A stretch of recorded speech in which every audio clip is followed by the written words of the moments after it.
কক্সবাজার সমুদ্র সৈকতে এই মুহূর্তে আপনাদের সাথে সংযুক্ত হয়েছি আমি মোবারকুদ্দিন নয়ন। আপনারা দেখতে পাচ্ছেন কক্সবাজার সমুদ্র সৈকতে কি পরিমাণ মানুষ এত রাতে, প্রায় রাত 1টা এই সময়ে মানুষ এই সমুদ্র সৈকতে এখনও যেন ঘর ছেড়ে এই সমুদ্র সৈকত উপভোগ করতে চলে এসেছে। শত শত হাজার হাজার লাখো লাখো পর্যটকে মুখরিত আজ এই সমুদ্র সৈকত। বিভিন্ন বিক্রেতারাও এখানে জিনিসপত্র বিক্রি করছেন। তারাও যেন আজ উৎসবমুখর পরিবেশে এই সৈকত উদযাপন করছে। বেলুন, ফানুস, আতশবাজি থেকে শুরু করে সব কিছুই এই সমুদ্র সৈকতে আকাশে উড়ে বেড়াচ্ছে, ঘুরে বেড়াচ্ছে। মানুষজন বিক্রি করছে বিভিন্ন জিনিসপত্র।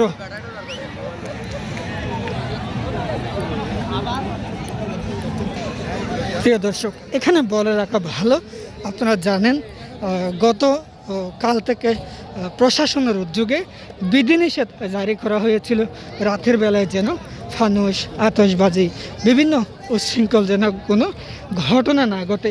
সেজন্যই 7টি নির্দেশনা দিয়েছিলেন।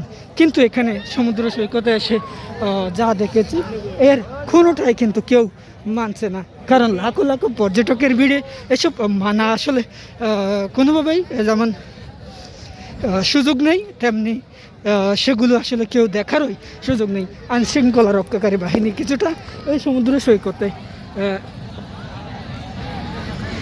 থাকলেও কিন্তু তারা আসলে এতগুলো পর্যটক কোনোভাবে সামাল দেওয়া সম্ভব নয় বিদায় তারাও কিন্তু হিমশিম কাটছে। তারা কাউকে বারণও করতে পারে না, আবার কাউকে কোনোভাবে সুযোগই দিতে পারবে না যেন তারা, যেহেতু তাদের সংখ্যাটা অনেকটাই কম। সমুদ্র সৈকতের এই মুহূর্তে সুগন্ধা পয়েন্টের দৃশ্য আপনারা উপভোগ করছেন।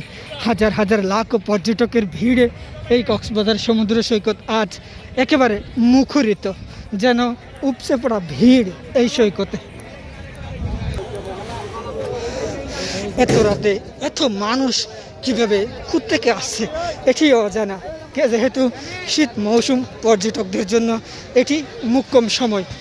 তাই পর্যটকরাও অনেক দূর দূরান্ত থেকে ছুটে এসেছে এই সৈকতে।